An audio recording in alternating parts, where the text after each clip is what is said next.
don't know why when a woman gets in the bed, the temperature of her feet and butt drop to below freezing. It could be 98 degrees outside. That butt is ice cold and want to put it on you. It's like snuggling with a butterball turkey.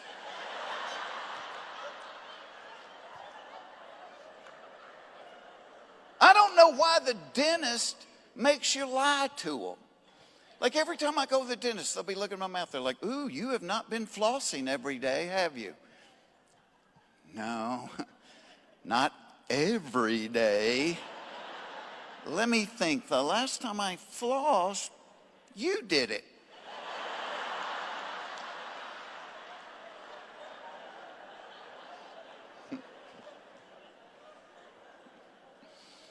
I don't know why the bank leaves the vault door wide open, but changed the 25-cent ink pen to the counter.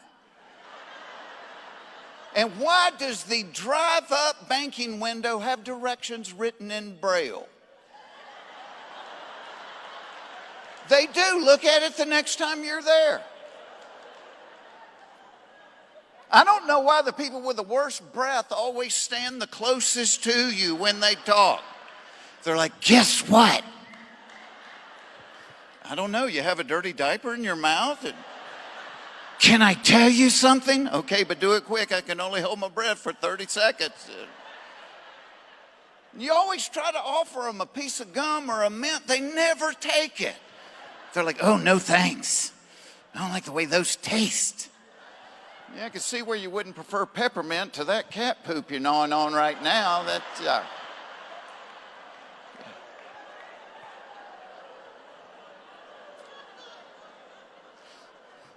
I don't know why you can't ride a bicycle anymore without dressing like Lance Armstrong in the Tour de France. Anybody remember when you could ride a bicycle wearing blue jeans and a t-shirt? Yeah, not anymore. Now you got to have the uni. And it's not just young athletic people. You got these fat middle-aged guys.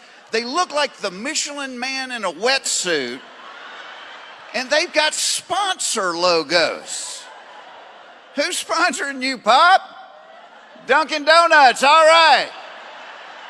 Pedal on, doughboy, pedal on.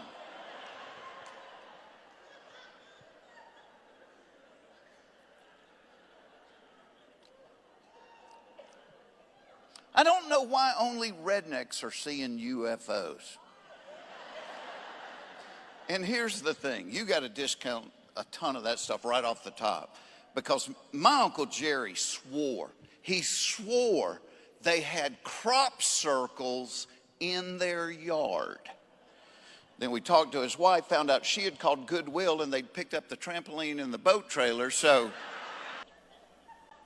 Fact of life, you do not want a kidney stone.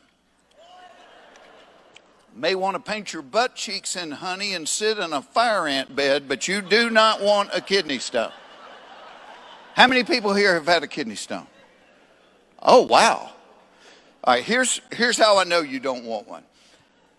A couple years ago, I was getting new tires put on my truck. They've already put the tires on. I'm actually inside at the counter about to pay for them. I feel fine. Out of nowhere, it felt like I got hit in the back with a bolt of lightning. I made a noise. I was like, ah! I didn't say it was a masculine noise. It was a noise. About 10 seconds later, it hit me again. And Dwayne, the guy that was ringing me up, he looked at me and he said, and I quote, he goes, hey, I ain't no doctor, which caught me off guard. It did. Because I assumed he was, and he didn't like wearing the stethoscope while he was changing tires. He goes, I ain't no doctor, but I think you got a kidney stone because my brother had one and that's what he acted like. And it wasn't that I didn't trust Dwayne's diagnosis. But I got to thinking, you know, Jeff, you have a little money. Why not get a second opinion? So I have a friend that's a urologist, and I called him. I said, dude, I think I might have a kidney stone. He said, well, come in, we'll take an x-ray. And I did, and they took the x-ray, and he comes out. He thinks he's a comedian. He's like, Well, I got good news and bad news. He said, good news is you don't have a kidney stone. The bad news is you have 5 of them, and one of them is huge. And he proceeded to give me an anatomy lesson. Apparently kidney stones form inside the kidneys, but when they're in the kidney, you don't know you have it. Doesn't hurt. It's only when it leaves the kidneys and goes down a tiny tube called the ureter down to the bladder that it hurts. And for people that have never had one, they need to rename them, because when y'all hear stone, you're thinking smooth river rock, gently tumbling down the stream. This is not, a kidney stone has got hooks and spikes and claws. So in a big one, he told me, can be 6 or 7 times wider than the tube. So when it moves, every time it moves, it is cutting and ripping through muscles and nerves and blood vessels. He said passing a big one was the equivalent of a woman giving birth without even an aspirin. So are there women in here tonight? Raise your hand if you've done both. You've had a kidney stone and a baby. Oh, several. Which one was the pain worse? Kidney stone. Kidney stone. Anybody else? Kidney stone. Anybody? Kidney stone. Anybody else? Baby or kidney stone? Which one was the pain worse? Kidney stone. Nobody says the baby? Oh, no, this lady does. She said the baby. Okay, as defense attorney for the kidney stone, this would be my argument. A year or 2 after having a baby, a woman will say, you know what, I am about ready to have another child. You never hear someone go, well, I'm about through crying and puking. I think I'll drink a case of Coca-Cola and see if I can't work up another kidney stone. I mean, the point is, it's horrible pain. And when the doctor saw the big one, he immediately started writing me a prescription for Percocet. And I said, dude, I don't take aspirin. There's no chance I'm going to take a Percocet. That thing started moving. I'm eating Percocet like they are peanut M&Ms. I went from being Dr. Oz to Keith Richards in about 3 seconds. And one night the pain was so bad the Percocet didn't make a dent in it. And I looked at my wife and said, you got to take me to the hospital. I feel like I'm dying. And if you ever go to the hospital with a kidney stone, Jeff told you up front, they're going to laugh at you. They do. They think it's a big joke. She pulls into the little circle of the emergency room. I got out. She went to park. I walk in. The lady's at the desk. She said, what's wrong, hon? I said, I have a kidney stone. She goes, She said, you're going to be waiting a long time tonight, baby. I said, no, ma'am, I cannot wait a long time. I said, this is the worst pain I've ever been in my life. She said, well, you just feel like you're going to die, but you're not. And she handed me the clipboard and shooed me. And I go into the waiting area. I sit down next to a man that has a knife in his head. The guy has got a knife stuck in his head. I'm like, oh my gosh. I said, were you in a fight? He said, no, I have a kidney stone. I did this to myself trying to get to the back there.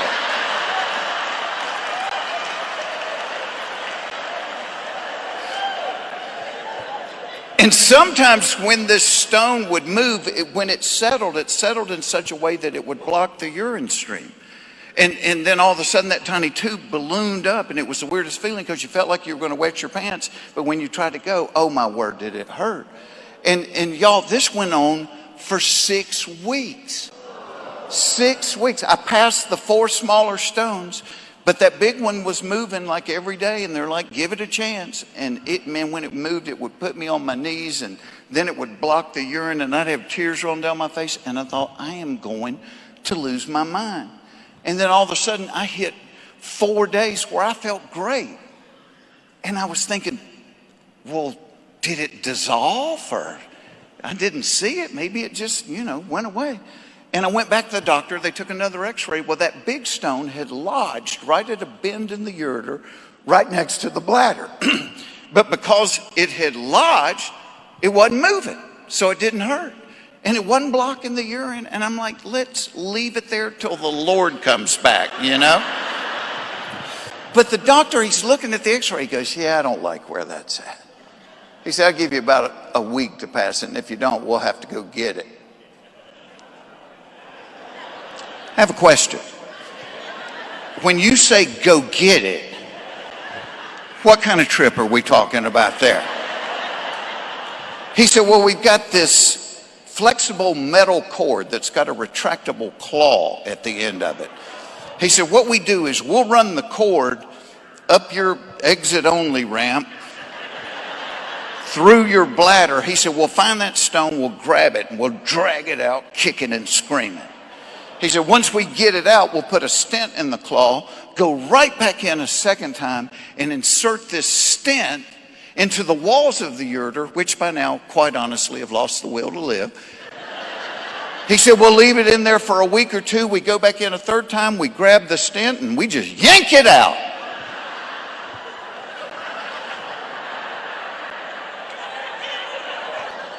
And I am thinking, since they outlawed waterboarding, this is what they are doing to get terrorists to talk. So where's bin Laden? I do not know. Oh, you don't know. All right, well, we're going to get the flexible cord and see if we can find a kidney stone. He is living in a white house on the corner in Pakistan. The gate code is, yeah. You will find him upstairs, last bedroom on the right. I am telling you, the idea of 3 trips with the claw scared the willy out of me. I said, I'm not doing that. So I read online, maybe they said cranberry juice will help you pass one. I'm guzzling cranberry juice. I'm jumping on the trampoline. I am doing anything I can think of to dislodge this thing, and it must have worked. Because a couple of nights later, my wife and I are watching television. At one point, I got up to go to the restroom. Right in the middle of going, I had just like a split-second little knee-buckling, sharp pain. I was like, whoo! Yeah, I look down, and there is this gray, spiky BB rolling down the inside of the toilet towards the hole. My mother always says, Jeff, you don't have to tell everything. Like, there's good money in it, Mother, trust me. And it's good. And y'all, I am not proud of this. But when I saw that thing about to disappear down the hole, after 6 weeks, I wanted it. And it was not a conscious thought. I stuck my arm in there, I grabbed it, and I pulled it out. Wiped my arm on my pants, zipped them up. I marched down the hall into the living room. I went to the mantle. I took down my People's Choice Award, and I put it right up there in the track lighting.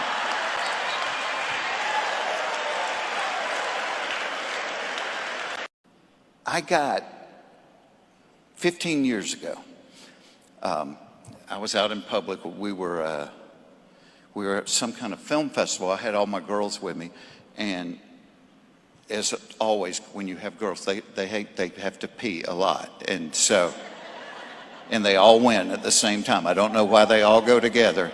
I think they have a seesaw or something in there that requires more than one person, So I'm standing out in the lobby waiting on them, and I notice a table from the Atlanta Mission. And so to kill time, I walk over and look at one of their brochures, and it's a homeless shelter in Atlanta. And I realized in reading it, oh, it's a faith-based place. And the guy was sitting there, and he said, you need to come down and have lunch with me sometime. And I wrote his phone number down on it, and I'm like, yeah, well, I might. But I'd spent my life doing fundraising for kids with cancer and all, never done anything with homeless people. And in fact, this is the way I dealt with homeless people. When they came up to the window, I would reach and go, do I have $5? So they would go away. If I'm going to be honest with you, that's what I did. So he invited me down, and I asked him the first day, I said, why do you really want me here? I figured he wanted me to do a free concert or something and raise money for them, or to do their commercials on the radio or TV. And he said, no, I just wanted you to come down and meet some of the guys. Well, the first guy that sat down at our table was this 21-year-old kid named Jason. And I love knowing people's stories. That's where comedy comes from to me, is real life. And I said, Jason, what's your story? I said, you're 21. Why are you in a homeless shelter? And Jason said to me, well, he said, it was me, my brother, my mom, and my dad. And when I was 11 years old, my mom killed herself. He said, 2 years after that, my brother killed himself. And it was me and my dad. In my second year of college, my dad killed himself. And he said, I got to the point where I couldn't hurt anymore, and I started smoking crack. Flunked out of school, and that's how I'm on the street. And y'all, as I'm sitting there looking at this kid, I'm thinking, crap, I would have started smoking crack too. How much hurt can a human heart take? And I found from getting to know these guys, that was almost always the case. That the addiction, whatever it was, alcohol or drugs, that was a symptom. The cause was some kind of hurt they couldn't get over. I mean, so many of these people had been sexually violated or physically violated, and they just had a hurt they couldn't get past. And so a couple of weeks later, Joshua, the guy that invited me down, he said, you keep asking why I invited you down, I'm going to tell you. He said, I want you to lead a small group. These guys have never had a small group in their life, and I think you'd be a great leader for it. And I said, Joshua, there's 6 million people in Atlanta. You can't find a better person than me to do this? And y'all, this is the only thing we can do for God. This is the only thing we can do for God. Is when he whispers to us to say yes. That's how humbling it is. The only thing we can do is when he whispers.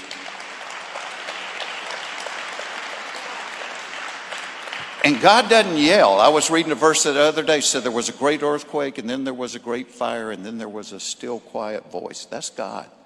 That's the still, quiet voice. God doesn't yell. That's why he tells you, be still and know. When I think about the Holy Spirit, I had somebody describe the Holy Spirit to me one time. Is the Holy Spirit kind of timid and doesn't say a whole lot? The Holy Spirit just always points to Jesus. It's like, so when the Spirit's talking to you about something, he's like, that's what he does to me.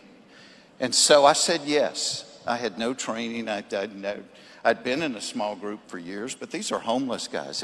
And I will tell you this about homeless people. Once you start learning their stories and they become somebody's son and somebody's brother and somebody's dad, the way you look at them totally changes. So I started leading this group, and in a tip of the hat to Chick-fil-A, I had to buy chicken biscuits just to get them to come. They wouldn't come unless I had chicken biscuits. So I had 12 guys, started with me and 12 guys. And they didn't really participate. They didn't talk a lot. So I was trying to think of questions for them. And one of my early questions, I said to them, what is the Bible? And one of the guys said, it's just a book of rules. And I'm thinking, no, it's the greatest love story that's ever been written. So he said, it's a book of rules. And my buddy that was sitting there with me, he goes, really? He said, it's a book of rules. And he picked up his Bible, and there was a trash can there, and he dropped it in there. He said, if it's a book of rules, would that bother you? And one of the guys, the guy in the class that I was scared to death of, big, huge guy named Wayne, got up, walked over, and he pulled that thing out of the trash can, he wiped it off, and he said, don't ever do that again. I said, well, Wayne, if it's a book of rules, why does that bother you so much? And Wayne said, let me tell you a story. He said, when my mother died, he said, I inherited $70,000 from an insurance policy. He said, I'd never had money in my life. He said, and I lost my mind. He said, we started buying crack. I got 2 girlfriends, and we started partying all day long. He said, and when you're partying like that, you don't go to work. So I got fired about a week later. He said, but we didn't care. We had money and we were partying. And he said, 2 months later, I got evicted out of my apartment. He said, so I had my stuff in some suitcases and backpacks. He said, and we just moved to cheap hotels, and we're partying day and night. He said, but as we're moving around, I'm losing my stuff piece by piece. And he said, the only thing that I had from my mother was a Bible that she gave me when I was a little kid. And on the front page on the inside, she had written this love letter to me, telling me about how Jesus was the answer. He said, and as we're bouncing around, I realized I've lost the backpack that had that Bible in it. He said, this goes on for a few more months, and then the money runs out. He said, next day, the 2 girlfriends leave. And now I don't have an apartment. I don't have a job. I've got a crack habit, and I'm on the street. He said, I'm on the street for a year and a half. living on the street, begging people for money, still got my crack habit. He said, and this guy came by one day and he picked two of us, said he needed help with a project. Wayne being a big, strong guy, he picked Wayne and another guy, and he took them to a place about 100 miles away where this guy had bought an old apartment building, two-story apartment building. He was cleaning it out. He was going to refurbish it and rent the apartments. So Wayne said, I started on the bottom. My buddy started on the top. He said, I got all my stuff cleaned up, bagged up, and put it in the dumpster. He said, and I went upstairs to help my buddy, and he was down to the last room. He said, but out in the hall, he had a pile of stuff in the corner. I'm like, dude, you want me to bag that stuff up? And the guy said, well, those are things I found that might be worth something if you want to look through it before we bag it up. And Wayne said he went over there and started looking through the stuff, and he reaches down in the dust and the dirt, and he pulls the book out, and he opens it up, and there's the love letter from his mom.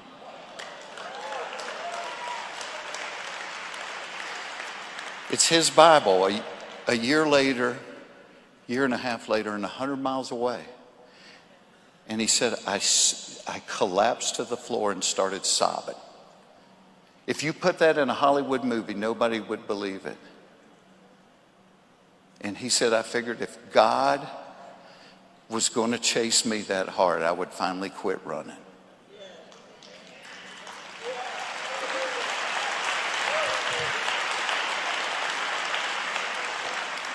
But y'all, that's the God we serve. That's how much he loves us. And I just want to encourage y'all to be bold for people. I get requested to do so many things, and I can't do them all, and I pray over them and say, God, if you want me to do something in here, tell me to do it, and I'll do it. And I'm a bow hunter. I'm a big outdoor guy. And so I get invited to speak at a lot of wild game dinners. And I got invited to speak at a wild game dinner in Claxton, Georgia. It's where they make the fruit cakes for Christmas, Claxton, Georgia. And so I told a buddy, I said, I think God wants me to go down and speak at this thing. Will you ride with me? Because it was a 4.5 hour drive. And we ride down there, and we get there, and y'all, it is a goat rope. It is a goat rope. It's a field. They have no stage, no lights, and no microphone.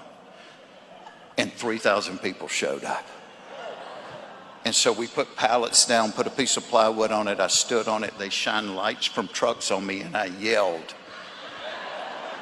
And I did comedy for about 30 minutes, and then I rolled it over into a story about Jesus. On the way back home to Atlanta that night, my buddy just kept laughing. He goes, that's the one God told you to do? He goes, oh my gosh, what a goat rope. That was crazy. A couple of years later, we're at church one Sunday. My girls are in the bathroom again. They spend a lot of time there.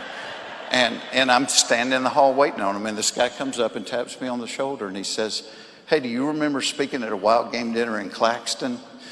And I started laughing. I said, oh, yeah. And I said, I'm never going to forget Claxton. He said, well, neither am I. He said, I wasn't brave enough that night to come down, but I gave my life to Jesus that night.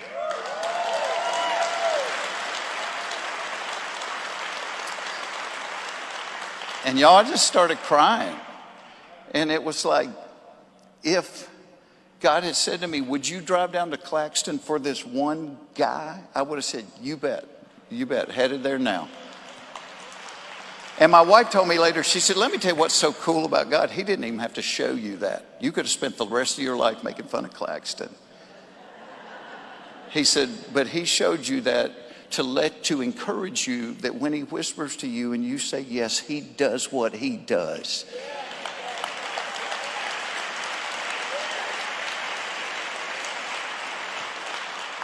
So whatever it is you do in your life, be bold for him. Do not be ashamed of the name of Jesus Christ, because he is our only hope. If any of us here had to depend on ourselves for our salvation, we'd be the most miserable people on earth, because I would fail and you would fail.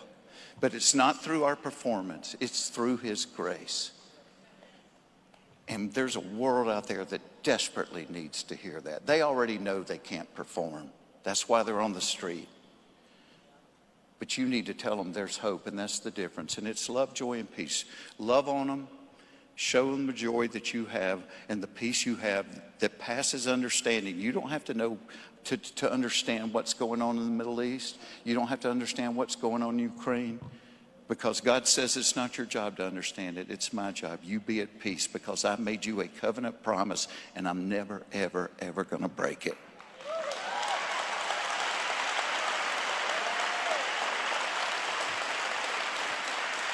I was worried about talking to y'all. And I'm back there and I just said, Lord, you say what you want to say and I'll hold the microphone. So God bless you. Be encouraged. Be bold for Jesus every day because it is the only thing that matters. God bless you. Thank you for having me.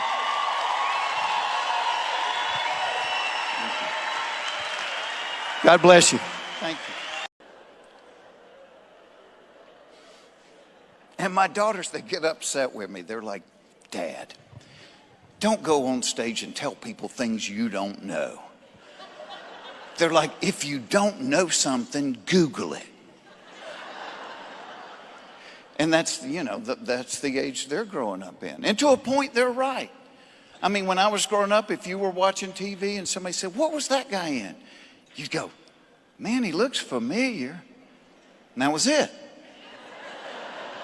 Now you watch TV, somebody goes, what was that guy in? Somebody takes their phone and goes, he was the janitor on Joey. But I'm trying to explain to my kids, I said, yes, there's a ton of things you can Google, but you don't know yet. There's a ton of things you can't Google. There's things you only learn through life experience. I call them the facts of life, things you can't learn on Google. Like, fact of life. If you are trying to get to the bathroom in an emergency situation, it is not a wise idea to unbutton your pants in transit in the effort to save a couple of seconds, because the muscles that guard the floodgates will interpret the unbuttoning as the signal to abandon their post. And the 2 seconds you saved on the button are nullified by the hour and a half you spend mopping and doing laundry. Google won't tell you that. Fact of life. Out of all of the cereals, Captain Crunch is the most time intensive. You're like, Jeff, what are you talking about? This is it. You eat it too soon after you've poured the milk on and you will rip the roof of your mouth to shreds. You wait too long after you poured the milk on and the captain will put a film on your teeth a wire brush can't get rid of. Google won't tell you that. Fact of life. You can have a wife with long, beautiful hair, or you can be on time.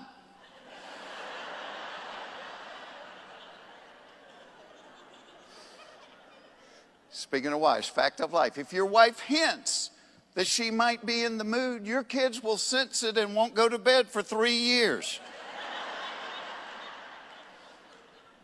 Speaking of kids, fact of life. The more kids you have, the worse your parenting becomes. People that only have one child are making homemade baby food out of organic vegetables they're growing in their own backyard. You know, by the time that fourth child rolls around, you're smoking a cigarette while you watch your toddler pull a year-old milk dud out from under the stove and eat it. Pick the cat hair off of it before you put it in your mouth, dummy.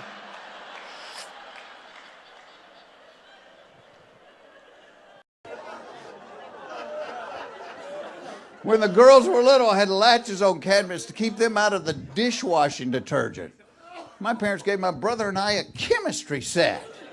Mom, Joey put ammonium sulfate in my eye. Tell him I said stop. You boys go play with the wood-burning kid. Better yet, go outside, get on the mini bikes and shoot the BB guns.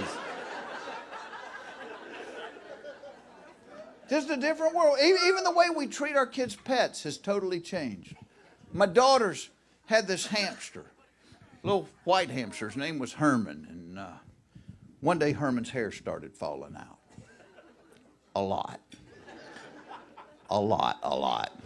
And my wife got very concerned and she said, you know, I think we need to take Herman to the vet. I said, baby, Herman cost $5. Perhaps it's time we let Herman loose out in the woods. Born free. And she started getting mad at me. And I said, let me tell you something. I said, when I was growing up, there was no chance. We had a $5 pet that was going to see the inside of a veterinarian's office. Very few of our pets went to the veterinarian. You know what happened to our pets? They ran away. I remember one time my brother and I found this dog. We brought him home and the dog barked all night long for the first 3 nights we had him. Then on the 4th day, while we were at school, he ran away. We had a cat that started climbing my mother's curtain. She ran away. I remember having goldfish that ran away. But my wife said, oh no, Herman is our pet. He's our responsibility. I'll take him to the vet. And she did. She took the $5 hamster to the vet. And $65 later, Herman's hair is still falling out. Herman looked bad. Herman looked like Edgar Winter on Rogaine. Yeah. And I said, $65? Hon, we could have bought 13 new Hermans for $65. I said, when your medical bills are 13 times what you're worth, either you are really, really cheap or you are really, really sick. I said, put it this way. I said, let's say your grandma went to the doctor and they told her it was going to take $13 million to make her well. I said, you cannot look me in the eye and tell me there's not a chance we'd be calling the kids downstairs going, girls, sit down, we have some bad news. Meemaw has run away.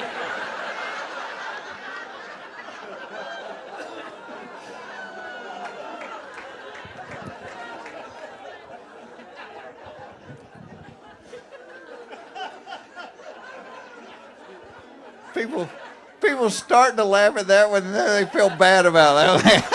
Oh, because you picture your grandmother in the woods.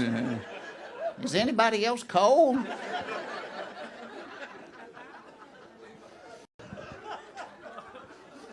I don't know why only rednecks are seeing UFOs. And here's the deal. You got to discount 90% of that stuff right off the top. Because my Uncle Jerry swore they had crop circles in their yard. Then we found out that his wife had called Goodwill and they'd come and got the trampoline and the boat trailer. So, you know, mystery solved. But let's just say for a minute that aliens really are visiting Earth, but they didn't want people to know they're visiting Earth. It makes sense that they would only reveal themselves to rednecks. Because A, we usually live out in the country, so there's not going to be a lot of witnesses. B, we have no credibility with the media. I mean, people might believe a doctor from UCLA if he saw one and said, well, they appeared to be bipods from a hydrogen and nitrogen-based environment whose primary respiratory organ was located within their moist translucent epidermis. As opposed to Cletus in his overalls going, it looked like a giant booger with real skinny legs.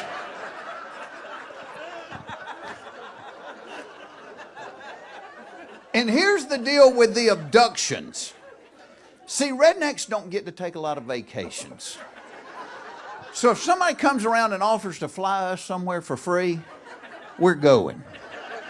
And if you're traveling the universe, who better to have on board than a redneck in case your spaceship broke down? Because we'd have the hood open going, all right, I see what the problem is. Your nuclear fusion doojiggy sprung a leak. But look here. Y'all get me a coat hanger, a Mountain Dew can, and some duct tape. I'll get us as far as Uranus.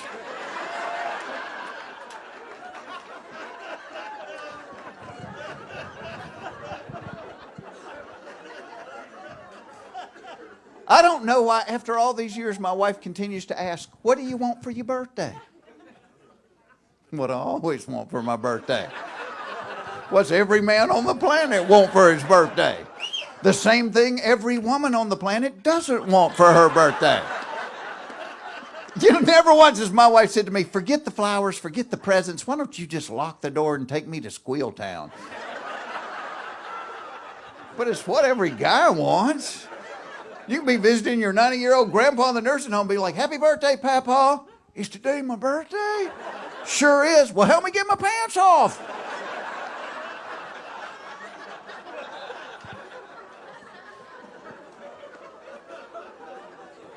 I don't don't know why a dog can eat its own vomit, gobble up cat poop, and lick its rear end for hours and be totally fine, but if he eats half a candy bar, he dies.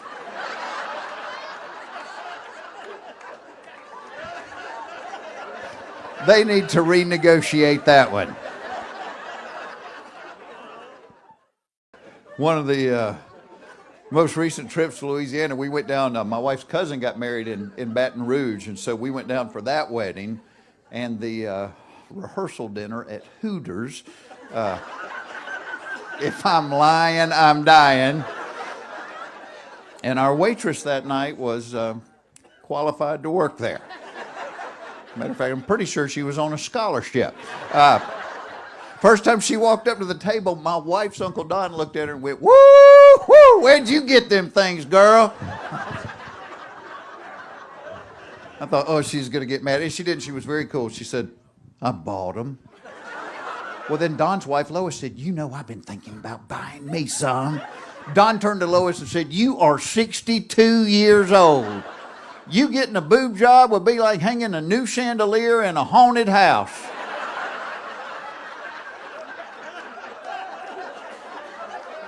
This is the blood that flows through my children.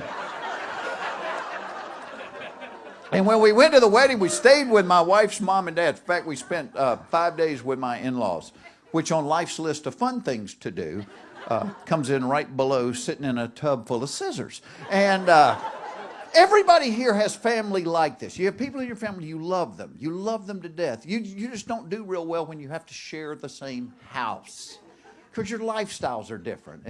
And that's the case with my in-laws. I mean, they're getting on up there. They're in their golden years. And see, I'm out late at night doing this kind of thing. And bless their heart, it's all they can do to stay awake through the Wheel of Fortune. You're at their house, you watch American Idol, you feel like a hellraiser. It's 9 o'clock, we're still up, we're crazy!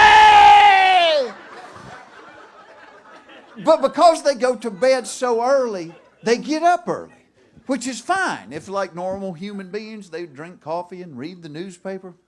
That's not what happens in the nut house. My father-in-law, who is retired, who has nowhere to go, gets up at 5:45 every morning of his life. He walks straight into the den and starts watching the Discovery Channel at a volume normally reserved for movie theater sound commercials. So you're lying in bed. The sun has not thought about coming up. All of a sudden you hear, "Like other predators of the plains, the jackal subdues its victim by clamping his neck and slowly squeezing the life from his body." You're in the bed going, you know what? That ain't a bad idea. And it's a weird sensation to be mad and learning at the same time. Second morning we were there, I learned everything there was to know about the African willow fly before I had even peed. You know that fly only lives 28 hours? That's his entire life, 28 hours. I'm lying in the bed thinking, boy, you only live 28 hours? You can't afford to have a bad day. And what happens if you get involved with a girl that wants to take it slow? Honey, we're going to be dead in 3 minutes. Spread your tiny wings and fly away.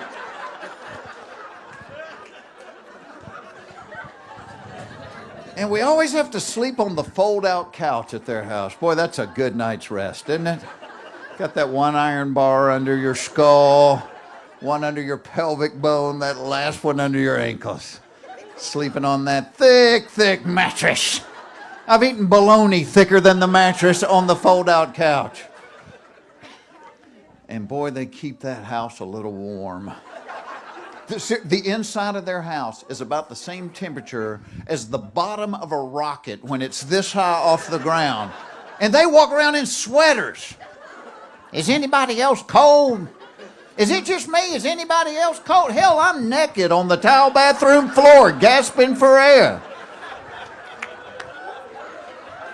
Well, I remember when I was in the 4th grade and the firemen visited our school, they told us that's where the last oxygen would be, right there next to the floor.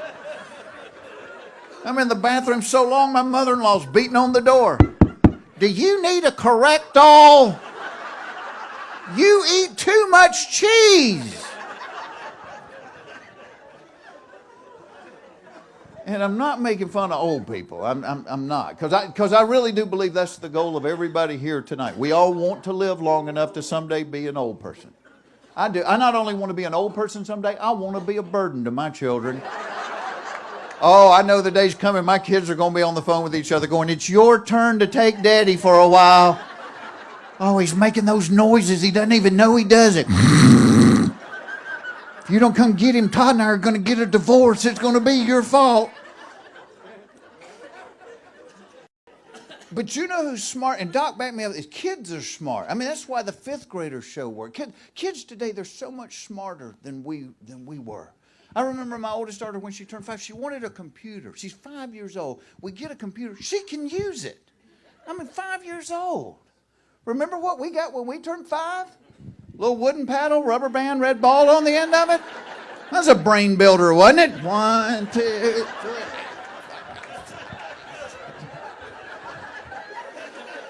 You'd hit it about 4 times, the rubber band would snap, the ball would fly across the room, break something, you get a spanking with the paddle. No wonder we turned out this way. It's a different age. It's like my daughters, every toy they ever got had some tag in it showing you somebody had inspected it to make sure there was no possible way a child could hurt themselves playing with that toy.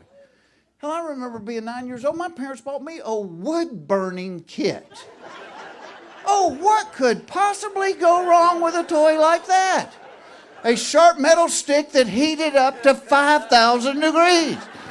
And let me tell you something, our dogs and cats didn't have a little tag around their neck, but everybody in the neighborhood knew who they belonged to.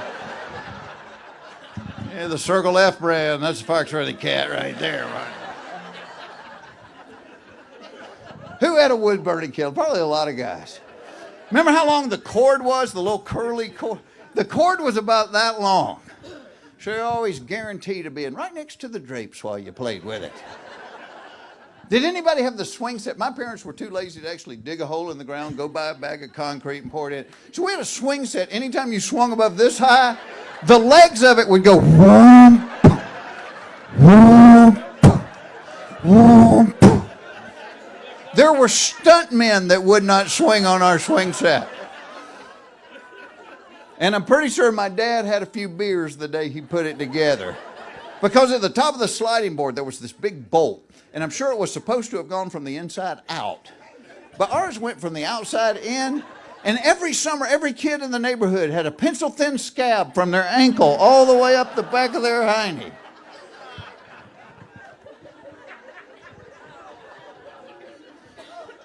Think back to the toys, lawn darts. Lawn darts, 12-pound darts. You could kill an elk with a lawn dart. And there were no directions. They came in a box of 8. We used to pull them out of the box, throw them straight up in the air. You catch one of those with your head, you're getting coloring books for Christmas the rest of your life. And to this day, my mom gets upset if she sees me take a sip out of a beer. But when I was a child, she bought me model airplane glue by the bags full. I'm in my room trying to build models. I'm higher than AC/DC on the opening night of a new tour.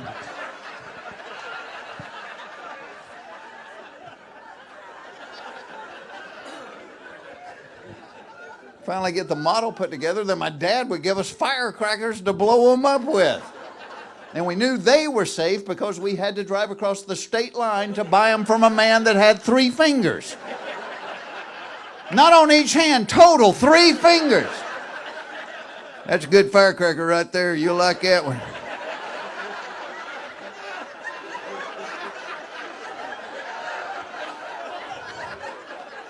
This guy can't operate a Bic lighter, but he's a demolitions expert.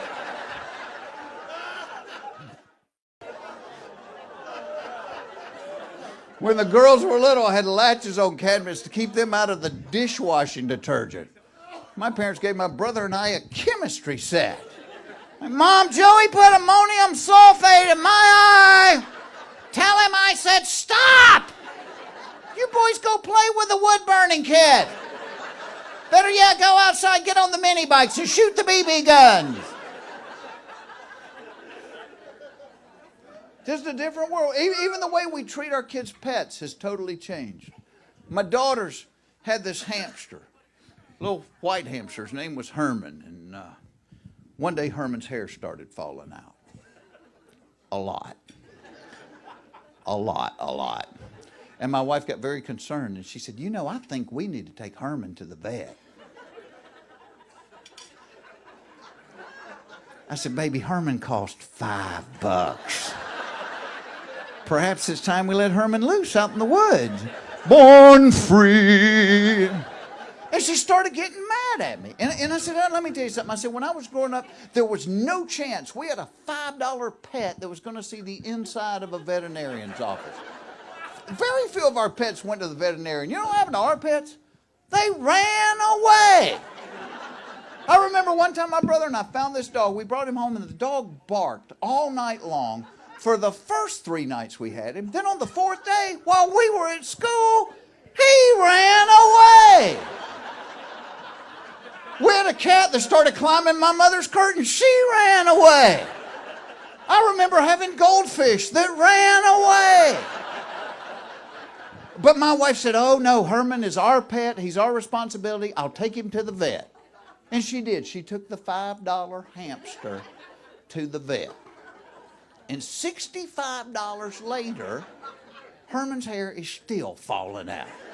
Herman looked bad. Herman looked like Edgar Winter on Rogaine. Yeah.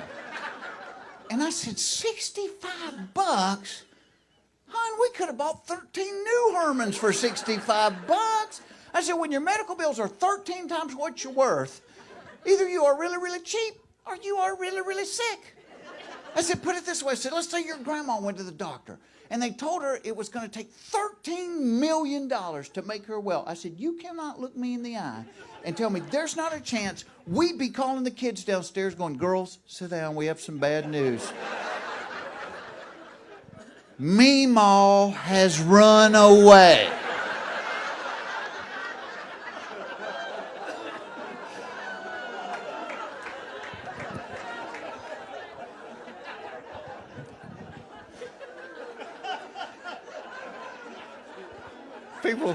People start to laugh at that one, and then they feel bad about it. Oh, because you picture your grandmother in the woods. Is anybody else cold?